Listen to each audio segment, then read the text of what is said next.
Assalamualaikum warahmatullahi wabarakatuh. Saya Aisyah Farah Saidah, NIM 1907016095. Pada kesempatan kali ini, saya akan menjelaskan mengenai pengetahuan dalam konstruksi politik dan dominasi pengetahuan. Baik, yang pertama yaitu pengetahuan dalam konstruksi politik. Sebelumnya, kita perlu tahu apa itu pengetahuan dan apa itu konstruksi politik. Pengetahuan merupakan hasil dari tahu. Nah, hal ini juga terjadi setelah orang melakukan penginderaan terhadap suatu objek tertentu. Penginderaan terjadi melalui panca indera manusia, yakni indera penglihatan, pendengaran, penciuman, rasa, dan raba. Menurut Donsu, pada tahun 2017, pengetahuan merupakan domain terpenting dalam terbentuknya perilaku terbuka atau open behavior. Selanjutnya, konstruksi politik. Konstruksi politik adalah upaya suatu pihak membayangkan pihak lain telah melakukan sesuatu yang tidak diperbuatnya. Maksudnya di sini adalah pembayangan tersebut tidak didasarkan atas bukti yang akurat. Jika memang pihak-pihak yang dimaksud melakukan tindakan tersebut secara praktiknya, taktik konstruksi politik seperti ini dapat dijadikan senjata oleh para pelaku politik untuk memukul lawan politiknya, dan juga untuk menunjukkan bahwa yang memukul adalah korban dari lawan politiknya. Jadi, pihak itu membangun serta mencari taktik bagaimana politik mereka dapat berdiri. Selanjutnya kita masuk ke pembahasan kuasa pengetahuan dalam konstruksi politik. Perlu ditekankan, kuasa pengetahuan dalam konstruksi politik terjadi dengan berbagai macam cara.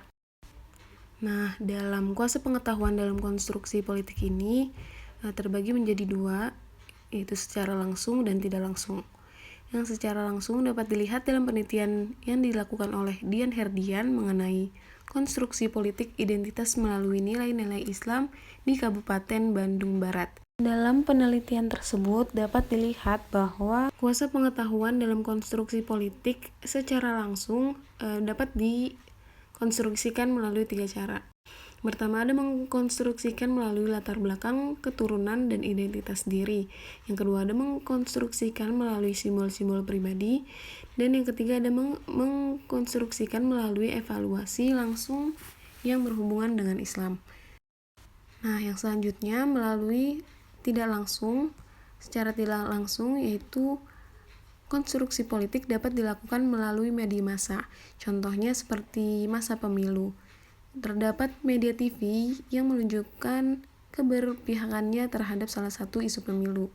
Contohnya, penelitian yang dilakukan oleh Putri pada tahun 2020 pada stasiun TV Metro TV dan TV One.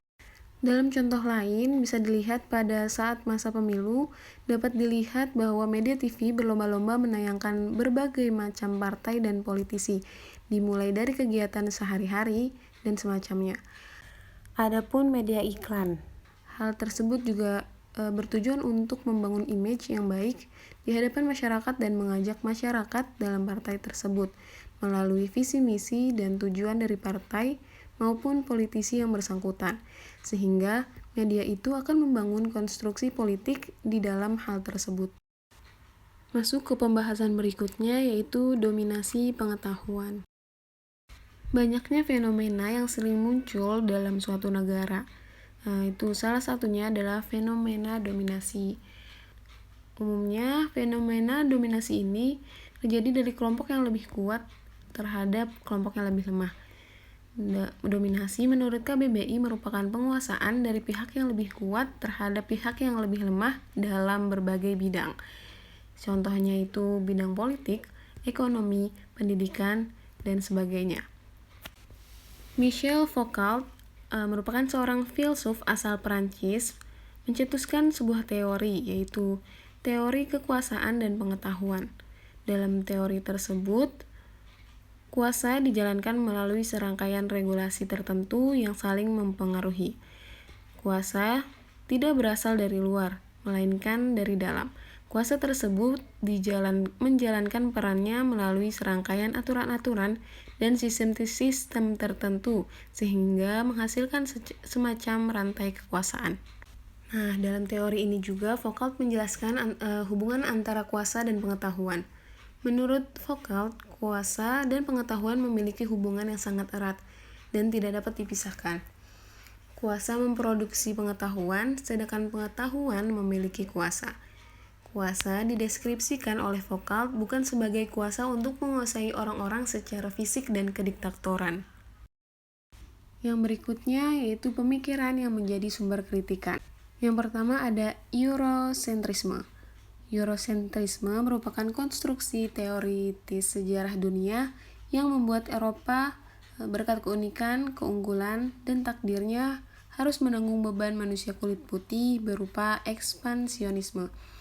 Dengan kata lain, negara pinggiran adalah realitas yang lain, yang kemudian harus ditaklukkan, harus patuh, dan perlu dinormalkan serta didisiplinkan supaya menjadi bagian dari negara besar.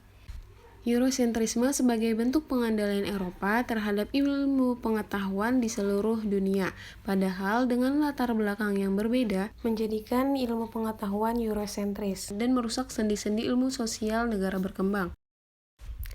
Yang kedua ada Orientalisme.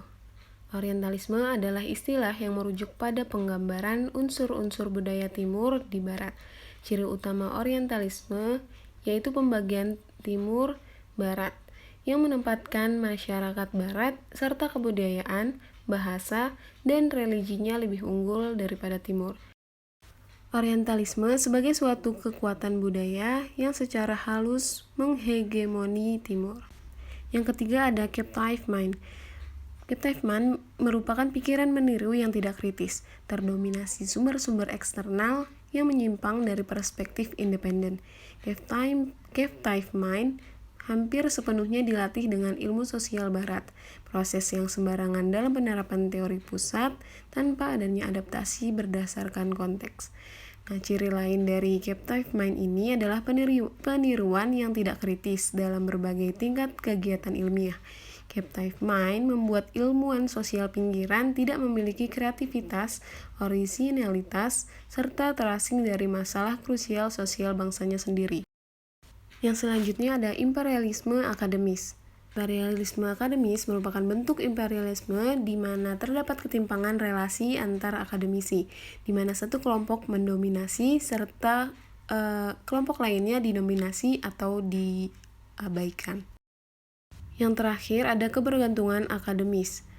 Kebergantungan akademis merupakan dominasi pengetahuan yang tidak terlepas dari kebergantungan secara ekonomi, politik, atau kebergantungan akademis. Nah, dalam kebergantungan akademis ini ada 3 hal yang menyebabkan hal itu terjadi, yaitu teknologi, bantuan, dan investasi. Sekian penjelasan dari saya, kurang lebihnya mohon maaf. Wassalamualaikum warahmatullahi wabarakatuh.